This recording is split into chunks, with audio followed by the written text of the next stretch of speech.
Hello everyone ਕੀ ਹਾਲ ਚਾਲ ਵਾ ਤੁਹਾਡਾ। मैं उम्मीद करदा ਵਾਂ कि ਤੁਸੀਂ ਸਾਰੇ ਖੈਰੋ ਆਫੀਆ ਦੇ ਨਾਲ ਹੋਵੋਗੇ।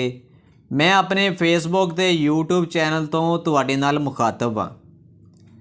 ਯਾਰ ਅੱਜ ਦੀ ਇਸ ਵੀਡੀਓ ਦੇ ਵਿੱਚ ਬਾਬਰ ਆਜ਼ਮ ਦੇ ਬਾਰੇ ਗੱਲ ਕਰ ਲੈਣੀ ਚਾਹੀਦੀ ਆ, ਕਿਉਂਕਿ ਬਾਬਰ ਆਜ਼ਮ ਸਾਹਿਬ ਜਿਹੜੇ ਆ ਹੁਣ ਰਿਕਾਰਡ ਬਣਾਉਣ ਵਾਲੇ ਆ।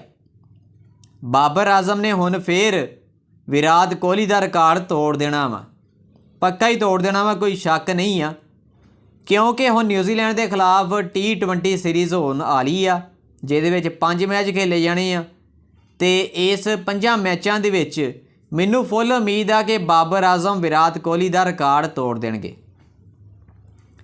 यार तुसीं भी हुण कहने होणे आ कि वो रिकार्ड किहड़ा वा जिहड़ा बाबर आजम ने तोड़ना वा।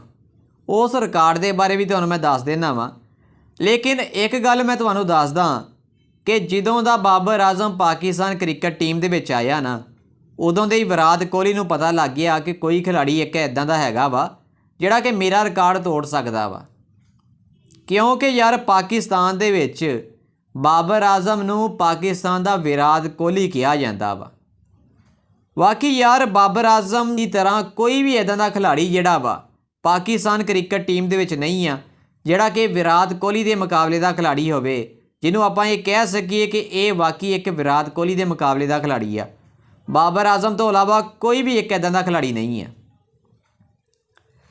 लेकिन यार वेख्या जाए तो इंडियन क्रिकेट टीम की जिहड़ी बैटिंग है ना, वो काफ़ी ज़्यादा मजबूत वा, बॉलिंग भी मजबूत आ।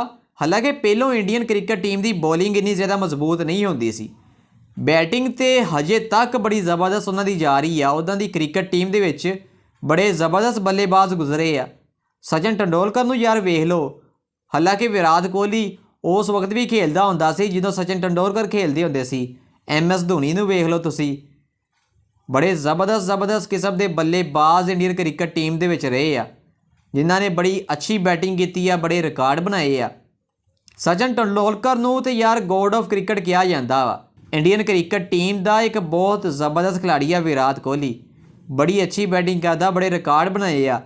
लेकिन जिन्हें भी रिकार्ड बनाई जाता ना, बाबर आजम के रिकार्ड तोड़ी जाता वा। रिकार्ड यार कुछ इदां दा वा कि T20 क्रिकेट दे विच विराट कोहली ने 109 मैच खेले आ ते 109 मैचों के विच विराट कोहली ने स्कोर बनाया वा 4037।